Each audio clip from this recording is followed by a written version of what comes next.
Bismillahirrahmanirrahim. Assalamualaikum warahmatullahi wabarakatuh. Alhamdulillahilladzi hadana lihada wa ma kunna linahtadiya laula an hadanallah. Asyhadu an la ilaha illallah wahdahu la syarikalah wa asyhadu anna Muhammadan abduhu wa rasuluh alladzi la nabiyya ba'dah. Allahumma sholli ala sayyidina Muhammadin wa ala alihi wa sahbihi wa mawalah. Qala Allah Ta'ala fil Qur'anil Azim, a'udzu billahi minasyaitonir rajim. Ya ayyuhalladzina amanu kutiba alaikumus syiyam kama kutiba alal ladzina min qablikum la'allakum tattaqun. Al-ayah.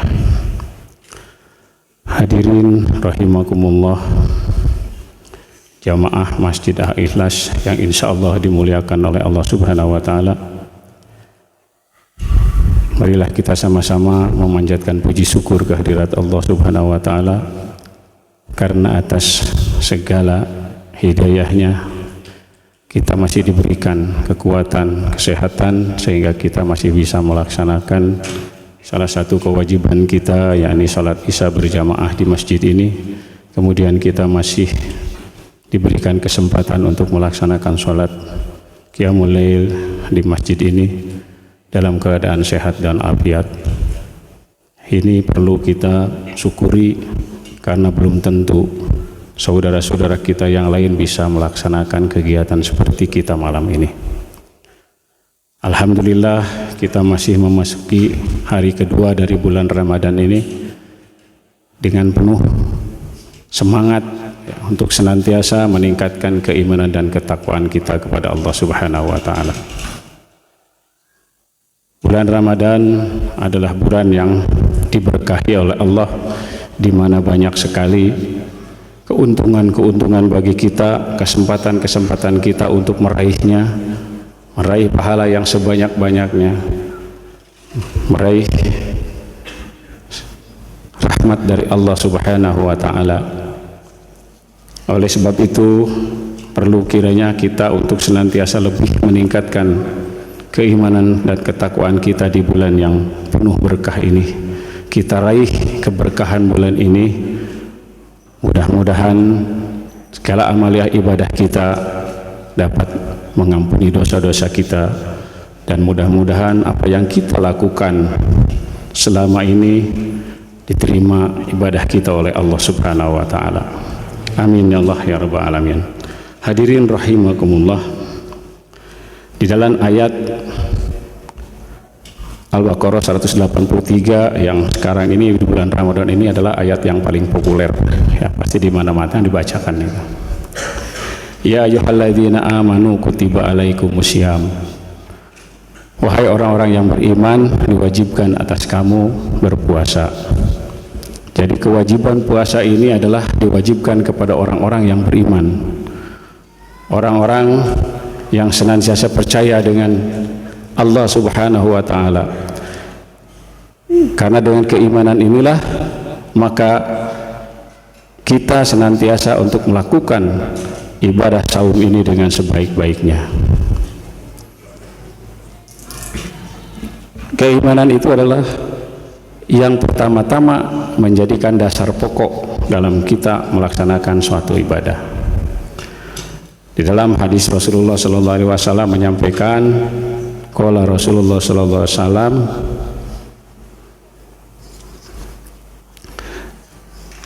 man shoma ramadhana imanan wa ihtisaban ghufira lahu ma taqaddama min dzanbi. Barang siapa yang melakukan saum di bulan Ramadan karena keimanan dan keikhlasan atau dan mengharap karunia dari Allah, maka diampuni dosa-dosanya yang telah lalu. Kita yang hadir di malam ini, insya Allah kita menyambut Ramadan dengan keimanan kita, dan tentunya kita berharap karunia dari Allah, maka insya Allah dosa-dosa kita yang telah lalu telah diampuni oleh Allah Subhanahu wa taala. Amin ya Allah ya rabbal alamin. Tinggal bagaimana kita ke depannya untuk senantiasa lebih keras lagi di dalam kita melaksanakan ibadah kepada Allah Subhanahu wa taala, meraih apa yang diberikan oleh Allah di dalam bulan yang penuh berkah ini. Hadis Rasulullah yang lain menyampaikan, Kul amal ibni adama yuzaful hasanatu asru amsalha ila sab'i ma'atin zif'im ila syaumi fa innahu li wa ana azibihi yadu sahwatu wa ta'amahu min azw.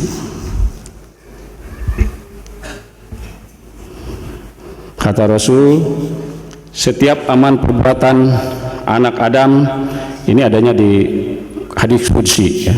Di hadis qudsi disampaikan oleh Rasulullah SAW, setiap amal perbuatan anak Adam dilipat gandakan satu kebaikan menjadi 10 kebaikan, bahkan sampai 700 kebaikan ya. Ila saumi, kecuali puasa, kata Allah, karena puasa itu untukku, maka aku sendiri yang akan membalasnya. Wa ana azibihi, maka aku sendiri yang akan membalasnya. Mereka meninggalkan syahwat dan makanannya karena aku.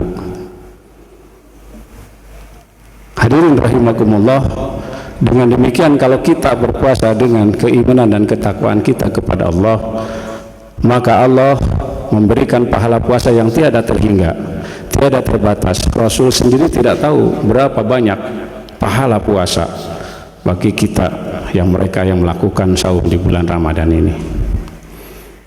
Karena di sana tidak disebutkan, yang membalas hanya Allah sendiri. Tetapi kalau kita selalu melakukan kebaikan di setiap harinya, maka satu kebaikan dibalas oleh Allah dari 10 sampai dengan 700 kali lipat dari kebaikan itu. Tetapi ketika kita melaksanakan saum, maka pahalanya tidak tahu berapa banyaknya, berlipat-lipat ganda lagi.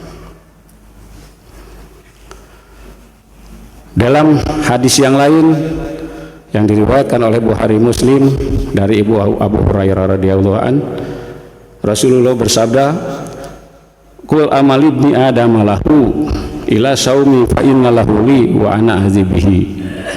Sesungguhnya amal ibadah anak Adam itu adalah untuk dirinya sendiri, kecuali saum, kata Allah. Dia itu untukku, maka aku sendiri yang akan membalasnya. Maka ketika kita melaksanakan ini dengan hati yang ikhlas, yang betul-betul berharap kepada Allah akan karunia-Nya Allah, maka insya Allah dosa kita diampuni oleh Allah, kemudian pahala kita diberikan oleh Allah yang tidak tahu berapa banyaknya pahala itu, tidak terhingga. Hadirin rahimakumullah, ayat yang di dalam ayat tersebut kemudian disebutkan, ya ayyuhalladzina amanu kutiba alaikumusiyam kama kutiba alal ladzina min qablikum, kama kutiba alal ladzina min qablikum, seperti bagaimana umat-umat yang terdahulu. Di dalam umat-umat yang terdahulu ini ada beberapa ulama menyampaikan bahwa yang dimaksud dengan umat yang terdahulu sebelum kita ini, sebelum umat muslim, adalah kaum Nasrani. Sebagian ulama lagi menyampaikan bahwa umat yang terdahulu itu adalah mulai dari Nabi Adam alaihissalam ya, sampai semua nabi-nabi semuanya adalah diperintahkan untuk melaksanakan ibadah saum. Jadi ibadah saum ini bukan hanya untuk orang muslim saja, tetapi ibadah saum ini kepada seluruh umat manusia, dari mulai Nabi Adam sampai dengan umat Muhammad Rasulullah sallallahu alaihi wasallam. Lalu bagaimana, apa perbedaannya antara saum yang kita lakukan dengan saumnya umat-umat yang terdahulu? Kalau kita melihat umat Nabi Isa, yaitu kaum Nasrani, maka saumnya itu sama. Samanya apa? Bahwa saum awal dari umat Nasrani itu sama, diberitakan saum 30 hari di bulan Ramadan. Hanya bulan Ramadan ini selalu bertepatan dengan musim dingin. Kemudian berbedanya apa? Kalau kita sekarang mungkin dari pagi, dari mulai fajar terbenam, fajar menyingsing sampai dengan sampai dengan matahari terbenam. Tetapi kalau umat Nabi Isa terdahulu adalah ketika dari Isya sampai dengan Isya lagi. Jadi ketika dia tertidur, maka itu sudah termasuk saum. Ya. Kalau belum tertidur, belum, nggak ada masalah. Sampai datang lagi Isya lagi baru berbuka. Begitu.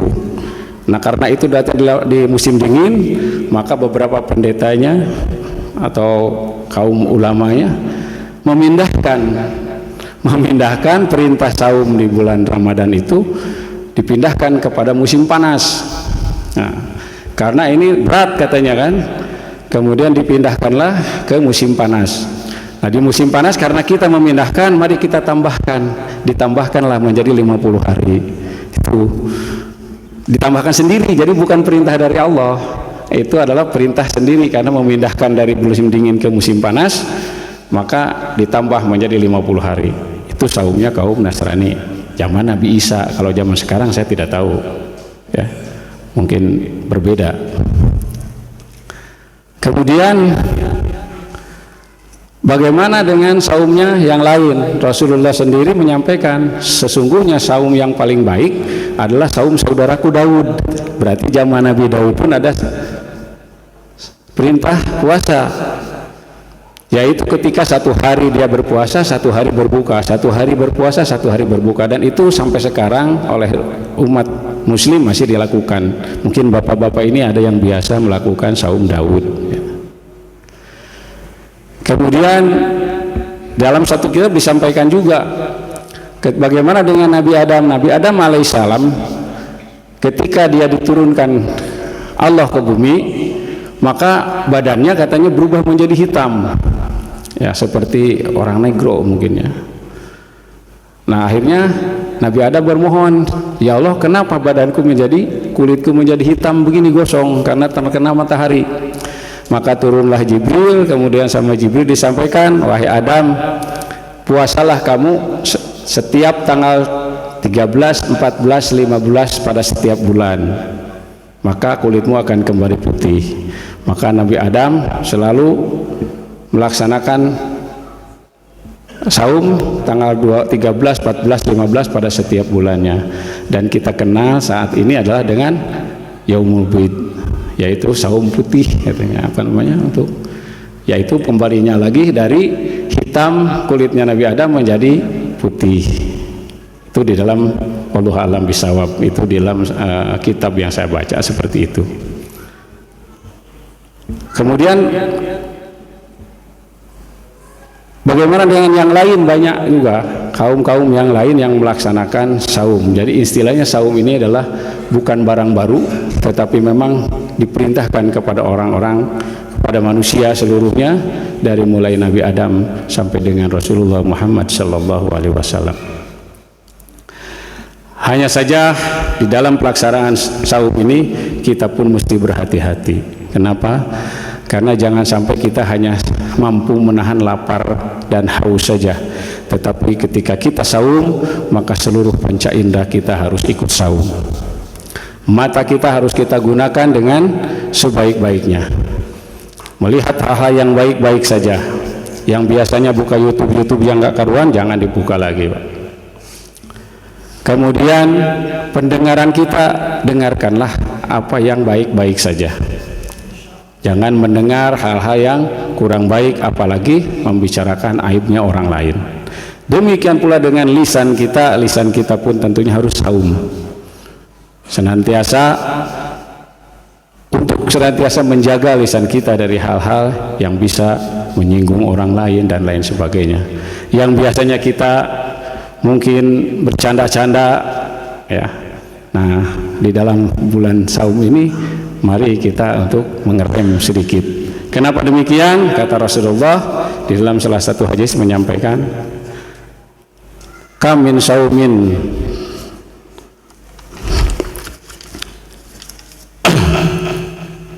kamin saumin laisa lahu min siyamihi ila ju'at asu. Banyak di antara orang yang berpuasa tidak mendapatkan apa-apa kecuali lapar dan dahaga saja. Nah, ini. Kemudian dalam hadis yang lain disampaikan juga, halam ya'daka qaula dzuri wal amali bihi falaisa ilaihi hazatun fi ay ya'da'a ta'amahu wa syarabahu Barang siapa tidak meninggalkan perkataan dan perbuatan bohong, maka Allah tidak butuh kepadanya untuk meninggalkan makanan dan minumannya. Artinya Allah tidak butuh orang yang berpuasa apabila lisannya masih saja membicarakan orang lain, berbohong. Nah, maka Allah tidak butuh dengan puasa kita. Artinya apa? Berarti puasa kita tidaklah diterima oleh Allah. Sia-sia kita berpuasa, hanya mendapatkan juwal asu, artinya mendapatkan lapar dan dahaga saja. Hadirin rahimakumullah, mungkin itu saja yang bisa saya sampaikan malam ini. Mudah-mudahan ada guna dan manfaatnya, khususnya bagi diri pribadi, umumnya untuk hadirin rahimakumullah. Mudah-mudahan kita lebih bersemangat lagi di dalam kita melaksanakan kewajiban kita, melaksanakan ibadah saum di bulan Ramadan ini. Wabillahi taufiq wal hidayah. Wassalamualaikum warahmatullahi wabarakatuh.